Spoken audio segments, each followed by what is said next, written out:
Captain Jake Morrison stood on the bridge of the HSS Liberty and watched the biggest ships he had ever seen appear on his screens. The alien vessels looked like giant metal triangles floating in space, each one bigger than 3 human cities. Put together, their dark surfaces reflected no light and seemed to swallow the stars behind them.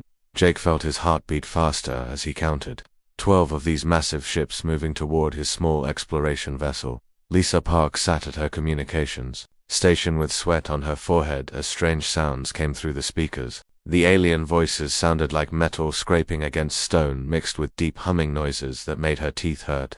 She pressed buttons frantically trying to make the translation computer work properly, but red warning lights kept flashing on her screen. Danny Wright looked up from his science station and shook his head. "Captain, I have never seen technology like this before. Their ships use some kind of energy that our sensors cannot understand. They could destroy us without even trying hard."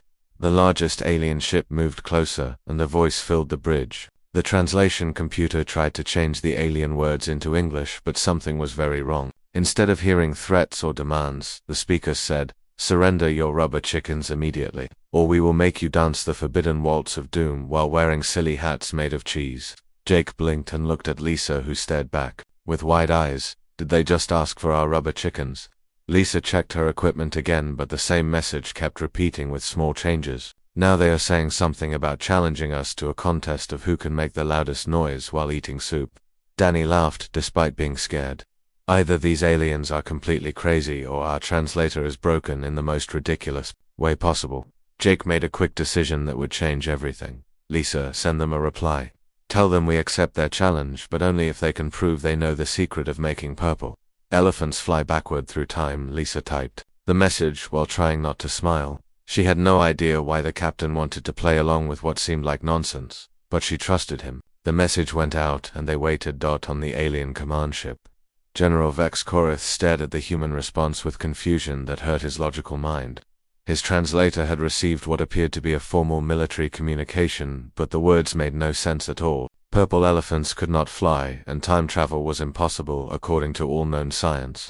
Yet the humans spoke as if these things were real and important. "General," said his aide, "perhaps the humans use some kind of advanced code that we do not understand." Korith studied the message again. "Send them our standard surrender terms, but make sure the translation is perfect this time." Back on the Liberty, the alien response came through as, "We demand you give us all your dancing bananas and explain why your spaceships are not made of cake like proper vessels should be." Jake started laughing and could not stop. "Lisa, tell them that our dancing bananas are on vacation, but we can offer them singing oranges instead. Also ask them if their cake ships come with frosting or if that costs extra." The conversation continued for hours, with each message becoming more absurd than the last. The humans began to enjoy themselves as they made up increasingly silly responses. They talked about space cows that gave rainbow milk, planets made entirely of marshmallows, and the importance of teaching asteroids how to sing opera. Meanwhile, the alien fleet remained in position as their greatest minds tried to decode what they believed must be the most sophisticated military cipher in galactic history. General Korith called for reinforcements and brought in expert codebreakers who worked around the clock, trying to understand why humans kept mentioning things that could not possibly exist. "They speak of creatures called unicorns that have healing powers," reported one analyst. "This must refer to their medical technology." "They mention magic carpets repeatedly," said another. "Clearly this describes their transportation systems." As night fell on the Liberty, Jake realized something amazing had happened. His small ship had been facing certain destruction from a superior alien force, but somehow they had managed to avoid battle simply by talking nonsense. The aliens seemed more confused than aggressive now, and their ships had stopped advancing. Lisa yawned as she prepared another message about interdimensional pizza delivery services. "Captain, I think we accidentally discovered something important. These aliens do not seem to understand humor or imagination at all." Danny nodded from his station. "Their responses are so serious and logical even when we say completely ridiculous things. It is like they have never heard a joke in their entire lives." Jake looked out at the alien ships and smiled. "Then maybe we just found humanity's first real advantage in space. If they cannot understand humor, we might be able to confuse them long enough for help to arrive." The bridge crew continued their strange conversation with the aliens as stars wheeled overhead, not knowing they had just started the galaxy's first comedy war. 3 weeks passed and Admiral Susan Cole arrived at the border with 25 human warships, expecting to find either wreckage or prisoners. Instead, she discovered the strangest standoff in military history. The HSS Liberty floated peacefully next to 12 enormous alien vessels, while both sides seemed to be having the galaxy's longest conversation about absolutely nothing that made sense. Dr. Kevin Hall sat in his laboratory aboard the flagship reading through communication logs. That made his head spin. As the fleet's expert on alien minds, he had expected to find threats, demands, or negotiations. What he found instead were detailed discussions about whether clouds could be taught to juggle and why fish did not wear shoes in underwater cities. Admiral Kevin said as he entered the command center, "I need to show you something incredible. These aliens appear to have no understanding of jokes, sarcasm, or imagination. Every ridiculous thing our people say, they treat as serious military intelligence." Susan looked at the reports and shook her head. "Are you telling me that Captain Morrison has been holding off an invasion fleet by talking about flying toasters and singing vegetables?" "That is exactly what I am telling you. Look at this alien response from yesterday. They spent 6 hours analyzing why humans believe that spoons can develop romantic feelings for forks.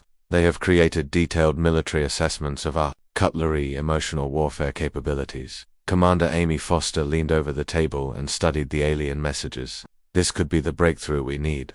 If these aliens cannot understand humor, maybe we can use comedy as an actual weapon." Word of the discovery spread quickly through the human fleet. In the entertainment section of the flagship, Tony Barnes had been performing comedy shows for the crew to keep morale up during the long journey. When he heard about the alien confusion, he volunteered immediately to help with communications. "Let me understand this," Tony said to the military officers. "You want me to write jokes that will confuse hostile aliens into thinking we have super advanced technology?" Amy nodded. "Exactly. But they have to sound official and military while being completely absurd to anyone who understands humor." Tony grinned and sat down at a computer. "I have been waiting my whole life for this job." Within hours, Tony had created what he called the confusion protocol. Messages that sounded important and technical but contained layer after layer of ridiculous ideas that only humans could recognize as jokes. He wrote about quantum banana deployment systems and strategic cheese missile launchers with such technical detail that the aliens began taking detailed notes. On the alien command ship, General Vex Korath had requisitioned 3 additional vessels just to house the computers needed to analyze human communications. His best scientists worked in shifts trying to understand what humans meant. When they talked about the tactical advantages of teaching robots to appreciate sunsets, or why proper military strategy requires understanding the emotional needs of household appliances, General reported his chief analyst, "The humans have mentioned something called the Great Sock Conspiracy 17 times. We believe this refers to a secret communication network using textile-based technology." Korath studied the reports with growing frustration. "These humans are either the most advanced species in the galaxy, or they are completely insane. Either way, we cannot risk attacking them until we understand their capabilities." The situation became even more complex when other alien species began arriving to observe the standoff. Ships from the Crystalline Collective appeared first, drawn by reports of incomprehensible communication patterns that their mathematical minds found fascinating. Captain Pete Johnson of the science vessel HSS Discovery became humanity's first contact with the crystallines when their observer ship approached his position. The crystal beings communicated through harmonic frequencies that sounded like beautiful music, mixed with computer calculations. "Greetings, carbon-based entities," sang the crystal alien. "We have observed your interaction with the Zephyrian Empire, and find your communication methods mathematically impossible to analyze. Please explain the logical progression from military threats to discussions of dancing fruit." Maria Santos, the Discovery's linguist, tried to explain the concept of humor to beings made of living crystal who thought in pure mathematics. "Well, you see, humans sometimes say things that are not true because the contrast between expectation and reality creates a pleasurable emotional response." The crystal being's harmonic voice became confused. "You deliberately communicate false information for emotional stimulation. This concept requires further study." Rick Coleman, their cultural specialist, decided to try a demonstration. "Okay, listen to this. Why did the chicken cross the road to get to the other side?" The crystalline's entire body began glowing different colors as it processed this information. "You speak of a bird making a transportation decision. but the answer provides no useful information about the bird's motivations or the strategic value of the road crossing. Yet you seem to expect this explanation to be satisfying. This is remarkably illogical. Rick laughed. Exactly, that is why it is funny. Funny means intentionally illogical. Sometimes humor can be illogical, unexpected, or based on wordplay, timing, or shared cultural understanding. The crystal being pulsed with bright light. This explains much about your communications with the Zephyr. They seek logic where you provide intentional confusion. We must observe this phenomenon further. Back at the main standoff, the alien fleet had grown to include observers from 6 different species, all trying to understand why humans responded to military threats by discussing the aerodynamic properties of flying pigs and the proper way to teach mathematics to houseplants. Lieutenant Ben Taylor, aboard the Liberty, had started what he thought was a simple joke about alien fashion sense. Tell them their ships look like someone tried to fold a paper airplane but gave up halfway through. He suggested to Lisa during a quiet moment. Lisa dutifully translated this into formal military language and sent it as an assessment of enemy vessel design philosophy. The aliens spent the next week completely redesigning their fleet based on what they believed were human strategic recommendations hidden in fashion criticism.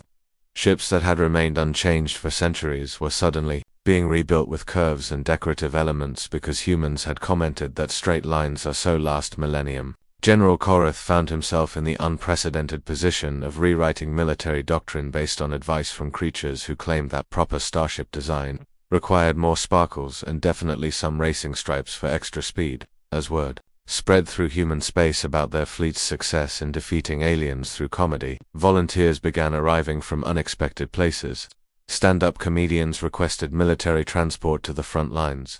Comedy writers offered their services to the Department of Defense. The government quickly established a new branch called the Office of Intergalactic Humor. Admiral Cole realized she was witnessing the birth of an entirely new form of warfare, one where laughter was more powerful than laser cannons and confusion more effective than destruction. News of the great human-alien comedy standoff traveled across the galaxy faster than anyone expected. Within 6 months, ships from dozens of different species had arrived to witness what many were calling the strangest military engagement in galactic history. The empty space around the Liberty had become a floating United Nations of confused aliens all trying to understand why humans fought with jokes instead of weapons. The Crystalline Collective sent their most advanced mathematical minds in ships that looked like giant geometric puzzles made of living crystal. These beings communicated through musical frequencies and had spent thousands of years reducing all knowledge to pure mathematical formulas. When they encountered human humor, their logical minds nearly crashed trying to process intentional nonsense. Pete Johnson found himself serving as humanity's first comedy ambassador when his science vessel Discovery was approached by a massive crystal ship. The being that introduced itself as Resonance of Truth in Harmony spoke in sounds like a computerized orchestra playing equations. We have analyzed your communications with the Zephyrians for 4,847 hours, sang the crystal alien. Your statements contain 97.3% factual impossibilities, yet generate positive emotional responses in carbon-based observers. This violates our understanding of logical communication principles. Maria Santos tried to explain humor to a being made of living mathematics. Humans enjoy the unexpected. When reality does not match our expectations in a safe way, we laugh. You find pleasure in predictive failure. Rick Coleman decided to try a direct demonstration. Listen carefully. A man walked into a bar and said, "Ouch," because it was a metal bar, not a drinking establishment. The crystal being's entire structure began shifting through different geometric patterns as it processed this information. You have created a scenario where a single word possesses dual meanings, leading to narrative misdirection. The humor derives from linguistic ambiguity combined with mild fictional suffering. Yes, exactly. Fascinating. This suggests humor operates on pattern recognition followed by pattern violation. We must study this phenomenon extensively. The Insectoid Hive Confederation arrived next, bringing their collective consciousness, that thought as one mind across millions of individual bodies. Their queen mind had never encountered a species that could generate spontaneous mental chaos and found humor both terrifying and addictive. When Rick Coleman told a simple joke to one of their scout drones, the laughter response rippled through their entire hive network like a virus. Millions of insectoid minds suddenly experienced the strange pleasure of understanding something that made no logical sense, and they loved it. Your humor creates beneficial chaos in our ordered thoughts, communicated the Queen Mind through her drones. We request more joke patterns for hive enhancement purposes. Dr. Rachel Green, who had been hastily appointed as humanity's first director of xenocomedy research, realized that different alien species responded to different types of humor.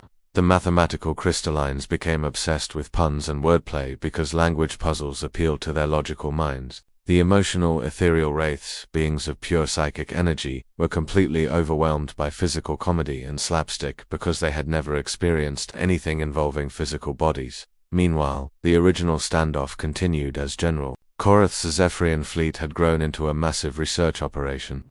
They had constructed additional ships specifically to house the computers needed to analyze human comedy.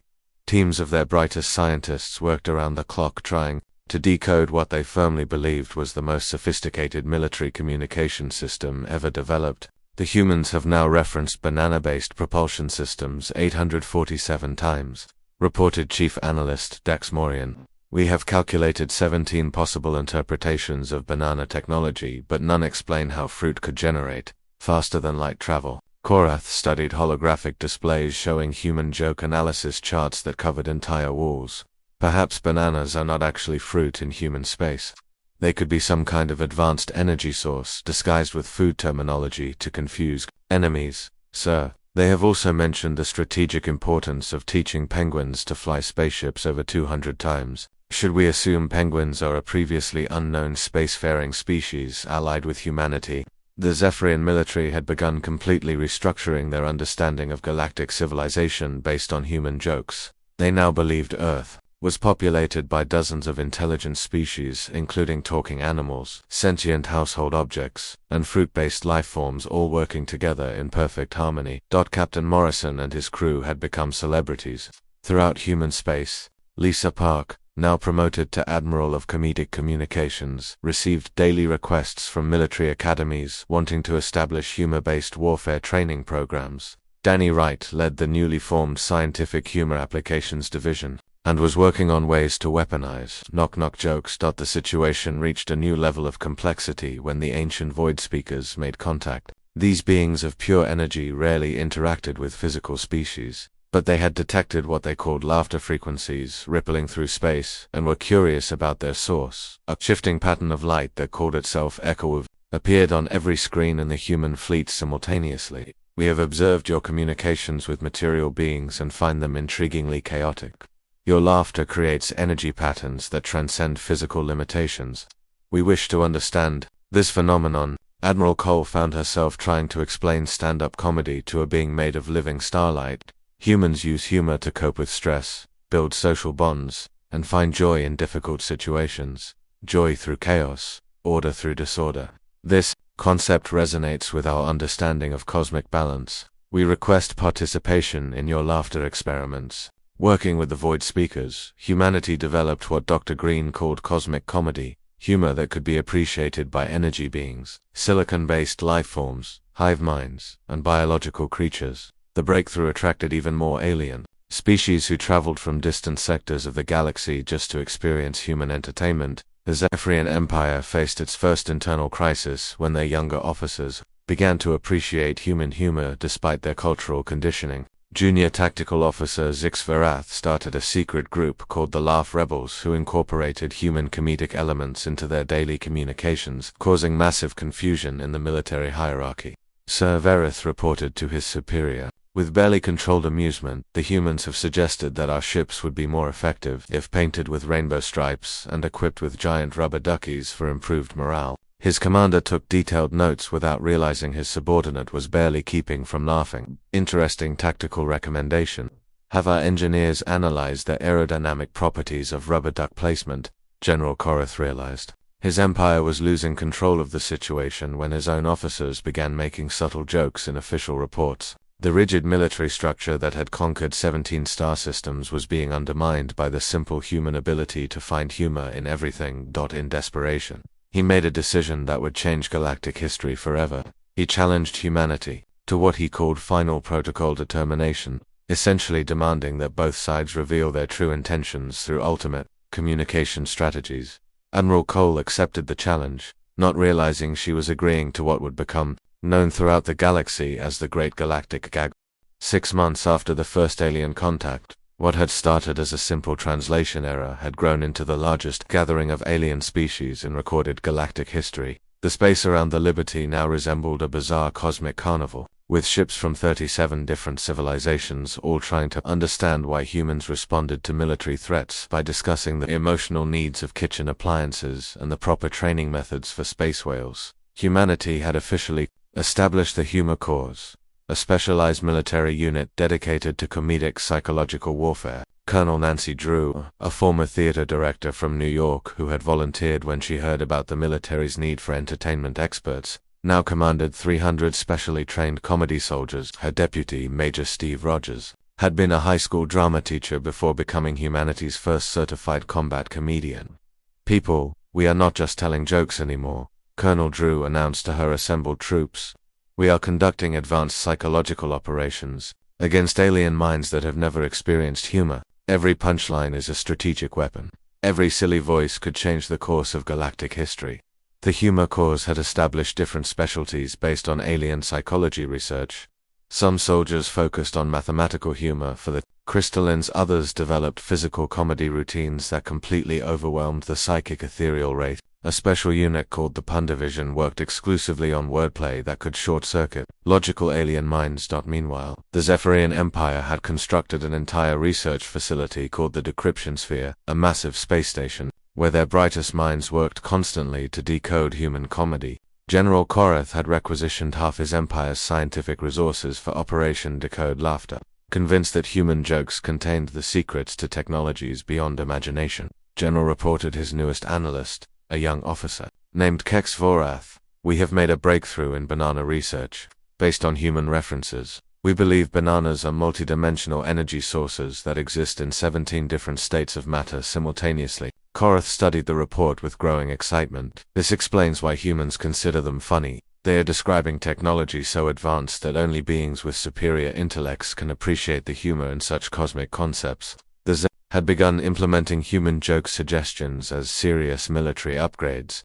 Their ships now featured rainbow paint schemes, oversized rubber components for improved bounce dynamics, and communication systems that played cartoon sound effects, because humans had mentioned that beep-beep noises are much funnier than regular beep. Dr. Rachel Green's Xenocomedy Research Division had made fascinating discoveries about alien humor vulnerability. Each species had different weaknesses to specific comedy types. The mathematical crystallines became completely fascinated by puns, because wordplay represented linguistic equations with multiple solutions. The emotional, ethereal wraiths were so overwhelmed by slapstick comedy that physical humor temporarily disrupted their telepathic abilities entirely. The Insectoid Hive Confederation presented the most interesting case. Their collective consciousness meant that a single well-timed joke could ripple through millions of minds simultaneously. When Tony Barnes told a simple chicken crossing the road joke to one hive drone, the entire species experienced their first shared laugh, creating what their queen mind described as the most pleasurable chaos pattern in our recorded history. "Humor creates beneficial disorder in our perfect unity," the queen mind communicated through her representatives. "We request permanent comedy exchange programs to enhance our collective experience with controlled randomness." Captain Morrison and his original crew had become living legends. Lisa Park, now Admiral of Comedic Communications, received daily requests from universities wanting to establish humor studies programs. Danny Wright's Scientific Humor Applications Division was developing increasingly sophisticated comedy delivery systems, including timing-based joke missiles and punchline proximity sensors. The breakthrough moment came when the ancient void speakers, beings of pure energy who existed since the galaxy's formation, made direct contact with humanity specifically to understand laughter. Their representative echo of amusement had traveled across space, drawn by what they called joy frequencies. "Your laughter creates energy patterns that resonate with cosmic forces." Echo of amusement communicated through shifting light patterns. "We have existed for millions of years in perfect order, but your chaos joy offers something we never experienced. We wish to learn this laughter." Working together, humans and void speakers developed what they called universal comedy. humor that transcended physical limitations and could be appreciated by any form of consciousness. The collaboration attracted attention from across the galaxy. A species that had never interacted before gathered to experience human entertainment. The breakthrough had unexpected consequences within the Zephyrian Empire. Their younger generation, led by Junior Tactical Officer Zix Vereth, began to appreciate human humor despite centuries of cultural conditioning against illogical thinking. These laugh rebels started incorporating comedy into their daily communications, causing unprecedented confusion in their rigid military hierarchy. Sir Varath reported to his commander while struggling not to smile. The humans suggest that our battle formations would be more effective if arranged in the shape of giant smiley faces, because happiness is the ultimate tactical advantage. His superior, Commander Bex Coral, took detailed notes without realizing his subordinate was making a joke. Fascinating psychological warfare concept. Schedule formation practice immediately. The laugh rebellion spread through Zephyrian ranks like a virus. Young officers began making subtle puns in official reports, suggesting ridiculous tactical modifications based on human comedy suggestions, and experiencing the forbidden pleasure of finding joy in absurdity. For the first time in their species' history, Zephyrians began to question whether perfect logic was actually perfect. General Korath faced his greatest crisis when his own aide Lex Morian was caught laughing at a human joke about strategic soup deployment. The sound of Zephyrian laughter was so unprecedented that it caused a 3-hour emergency session of the High Command to determine if Morian had been infected with some kind of human mind virus. General Morian said during his disciplinary hearing, "I believe I understand what the humans are doing. They are not using advanced military codes, they are simply enjoying themselves, and somehow that enjoyment is more powerful than our entire fleet." This revelation terrified Korath more than any weapon could. If humans could defeat superior technology through simple joy, what did that mean for military doctrine based on fear and logic? In desperation, he made the decision that would determine the fate of both civilizations. Standing before the assembled representatives of 37 alien species, Korath issued a formal challenge to humanity for what he called Final Protocol. Determination. Humans, he announced through all communication channels, we demand final resolution through ultimate demonstration of communication strategies. You will reveal the true purpose behind your deception patterns, or we will assume hostile intent and respond accordingly. Admiral Cole, surrounded by her comedy experts and alien observers, realized she was being challenged to the galaxy's first official comedy duel. The stakes could not be higher, as failure might mean the end of humanity's accidental diplomatic revolution. Challenge accepted, she replied, not knowing she had just agreed to participate in what would become known as the Great Galactic Gag-Off, an event that would reshape interstellar civilization forever. The Great Galactic Gag-Off was scheduled to take place in neutral space with massive viewing screens allowing millions of beings across 42 star systems to watch what many considered the most important cultural event in galactic history. Representatives from every known intelligent species gathered to witness humanity's final comedy confrontation with the Zephyrian Empire. Admiral Cole assembled humanity's greatest comedic minds for what she privately called the performance of our lives. Tony Barnes led the preparation team alongside Colonel Drew and Major Rogers, while civilian volunteers included Gary Miller, a former children's entertainer who specialized in silly voices, and Helen White, an improv comedian whose quick thinking had impressed military observers during practice sessions. Remember, Cole addressed her team, we are not just performing for the Zephyrians anymore. Every species in the galaxy will be watching. Some understand humor, others do not, but all of them will judge whether humanity deserves a place in galactic civilization based on what we do here. General Korath arrived with the most sophisticated analysis equipment his empire had ever constructed. He brought mobile computer banks, translation matrices, and his greatest strategic minds, all convinced they were about to expose humanity's greatest military secrets disguised as entertainment. He had spent weeks preparing what he considered the ultimate decoder presentation that would finally reveal the true meaning behind human comedy. The massive neutral space station constructed for the event resembled a cosmic amphitheater with viewing areas, designed for dozens of different alien, crystal beings hung from geometric frameworks. Energy creatures flickered in containment fields, and insectoid swarms clustered in specialized atmospheric chambers. Echo-of amusement, the Void Speaker representative, served as the official moderator. Since energy beings were considered the most neutral observers, This confrontation will determine whether humor represents advanced psychological warfare or genuine cultural expression. Both sides will present their ultimate communication strategies. Koroth went first, determined to demonstrate his empire's superior understanding of human deception. He activated massive holographic displays showing mathematical breakdowns of every human joke from the past 6 months, complete with tactical assessments and strategic interpretations. Observe, Koroth announced to the assembled aliens, how humans use the phrase rubber chicken exactly 1,247 times in their communications.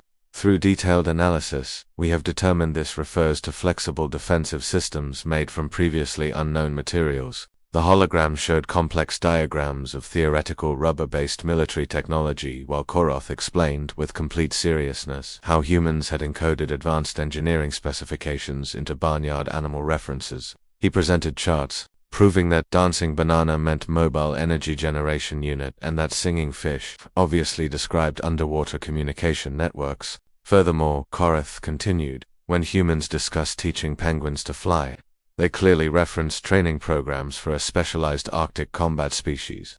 The strategic implications are enormous. His presentation continued for 2 hours, with increasingly elaborate explanations of human joke technology. He showed mathematical models of how magic carpet referenced advanced transportation, why flying elephant meant heavy-lift aerial vehicles, and how cheese-powered rockets described a dairy-based propulsion system that his scientists were still trying to replicate. The alien audience watched in fascination as Koroth revealed his empire's interpretation of human humor. His analysis was so thoroughly wrong yet so earnestly researched that several species began making sounds that their translators identified as laughter equivalents. Then something unexpected happened. General Koroth, in his determination to prove human deception, had created the most unintentionally funny presentation in galactic history. His serious military analysis of joke technology was so absurdly misguided that it became hilarious, and the gathered aliens began to understand humor through Koroth's own confused explanations. The crystalline collective's harmonic laughter sounded like wind chimes in a symphony. The Hive Confederation's collective giggling rippled through millions of minds simultaneously. Even the stoic Silicon Lords began making grinding noises that their translators marked as mechanical amusement. Koroth, confused by the alien reactions, pressed on with his presentation. As you can observe, human knock-knock protocols represent sophisticated door-based security systems with multiple authentication layers. The laughter from the alien audience grew louder. For the first time in galactic history, dozens of species were sharing a moment of pure amusement, all triggered by Koroth's earnest misunderstanding of simple jokes. Admiral Cole realized something incredible was happening. The Zephyrian general was accidentally teaching the galaxy to laugh by demonstrating how seriously he took things that were meant to be silly. His presentation was inadvertently proving that humor needed no hidden meaning or strategic purpose. When Koroth finished his demonstration, Cole stepped forward for humanity's response. But instead of a complex performance, she did something simple and revolutionary. General Koroth, she said with a smile, thank you for that wonderful comedy performance. Koroth stared at her in confusion. Comedy performance? I was revealing your military deceptions. No, you were being funny. And that is the point. There is no secret code in our jokes. There are no hidden weapons in our humor. We laugh because finding joy in absurdity makes life better. When we say rubber chicken, we just mean a silly toy that makes us smile. The assembled alien representatives listened as Cole explained the simple truth about human humor. We do not laugh to confuse enemies or hide technology. We laugh because the universe is vast and often frightening, and finding humor helps us face the unknown with hope instead of fear. Echo of amusement pulsed with bright energy. You create joy simply for the purpose of experiencing joy. Exactly. And we want to share that joy with others.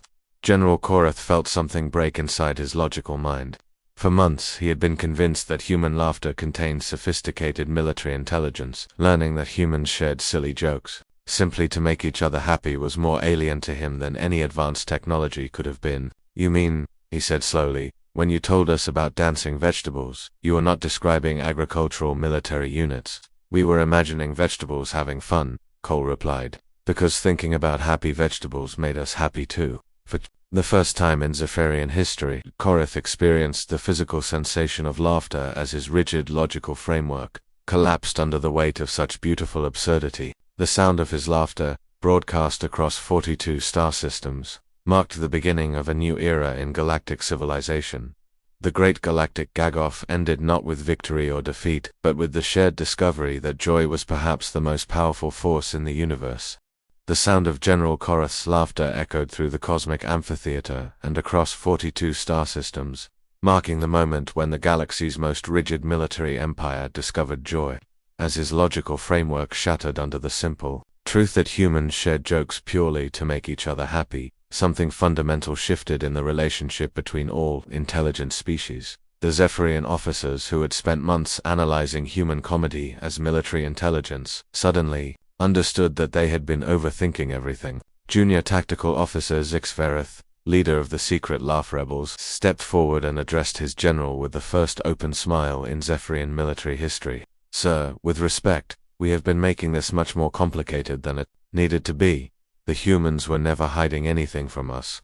They were trying to include us in their happiness." Korath looked at his young officer with eyes that sparkled with newfound understanding. "You mean all those references to singing coffee cups and tap-dancing asteroids were simply invitations to imagine impossible but joyful things?" "Yes, sir. They wanted us to laugh with them, not decode them."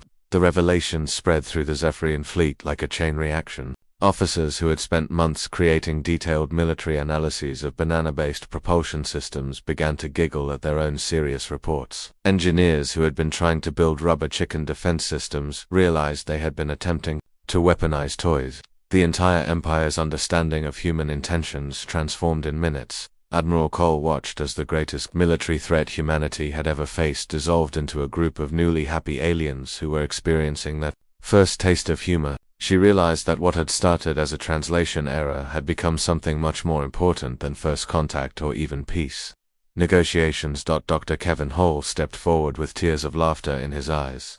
"Admiral, we have just witnessed the birth of galactic civilization's first universal language, not mathematics, not logic, but the ability to find joy in shared absurdity." Echo of amusement, the Void Speaker representative, pulsed with brilliant light patterns that translated as profound amazement. "In millions of years of existence, we have never observed consciousness transformation this rapid, or this positive. Human humor appears to be a catalyst for mental evolution." The assembled alien representatives began communicating with each other in ways they never had before. The mathematical crystallines started sharing geometric jokes with the emotional, ethereal wraiths. The insectoid hive confederation's collective consciousness began experimenting with individual humor appreciation. Species that had maintained diplomatic distance for centuries suddenly found common ground in shared laughter. Captain Morrison, whose translation error had started everything, stood on the bridge of the Liberty, watching history unfold around him. Lisa Park wiped tears from her eyes as she realized that her silly responses to alien threats had accidentally created the galaxy's first comedy-based diplomatic revolution. "Captain," she said, "I think we just changed everything." Danny Wright nodded from his science station. "The data is incredible. We are observing real-time cultural evolution across dozens of species. Human humor is acting like a catalyst that allows different forms of consciousness to connect in ways they never could before." The transformation accelerated as alien species began creating their own forms of humor based on human examples. The crystallines developed mathematical jokes that involved impossible equations resolving into amusing shapes. The ethereal wraiths created psychic comedy that involved shared mental experiences of delightful confusion. Even the ancient silicon lords began making grinding sounds that resembled mechanical puns. General Korath approached Admiral Cole with an expression that mixed embarrassment with wonder. "Admiral, I owe your species an apology and a debt. For months, I have been trying to decode what I thought were your military secrets. Instead, you have given us something more valuable than any weapon. You have taught us how to be happy." Cole smiled and extended her hand in the human gesture of friendship. "General, the best part about humor is that it gets better when you share it. Would you like to learn some human jokes?" Korath shook her hand with obvious delight. "I would be honored. Perhaps in return we could share our mathematical poetry. It is not funny by your standards, but we find great beauty in numerical precision." "That sounds wonderful. Beauty and humor are both ways of finding joy in existence." The great galactic gag-off officially ended when Echo of Amusement declared both sides winners of what they called the galaxy's first successful Confucian War.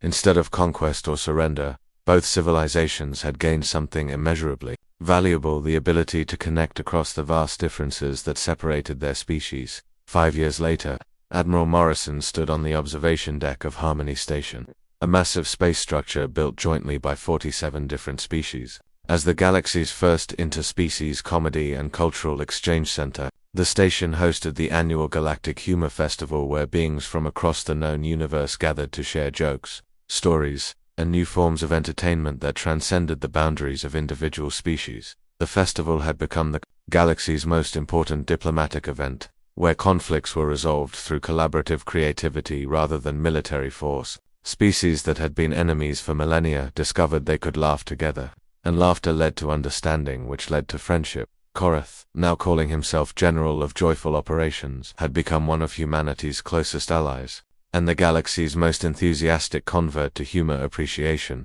His former fleet now served as mobile entertainment venues, bringing comedy shows to isolated star systems and teaching the principles of happiness-based diplomacy to newly contacted civilizations. Admiral Korath said as he joined Morrison at the observation window, "Do you ever wonder what would have happened if your translation systems had worked correctly that first day?" Morrison smiled as he watched ships from dozens of species arriving for the festival, their hulls painted with rainbow colors and decorated with the silly designs that had become symbols of the new galactic friendship. "I think about it sometimes," Morrison replied. "If we had understood each other perfectly from the beginning, we might have just had normal diplomatic relations. Instead, our confusion led to something much better. Indeed, your species taught us that the most powerful weapon in the universe is not fear or force, but the ability to help others find joy in impossible things." Dr. Hall, now the galaxy's first professor of universal humor studies, published his definitive work titled The Xenopsychology of Laughter: How Humans Accidentally United the Galaxy Through Misunderstanding. The book became required reading at diplomatic academies throughout known space and was translated into 847 different communication formats. The original translation error that had started everything was preserved in the Galactic Museum of Beneficial Mistakes, displayed alongside other accidents that had changed history. Visitors from across the galaxy came to see the simple computer malfunction that had taught the universe to laugh. That as Morrison watched the festival preparations continue around him, he reflected on how humanity's greatest contribution to galactic civilization had turned out to be something they took completely for granted: the ability to find humor in chaos, joy in confusion, and friendship in the most unexpected places. The galaxy had learned that sometimes the most important discoveries come not from seeking answers, but from being willing to laugh at the questions.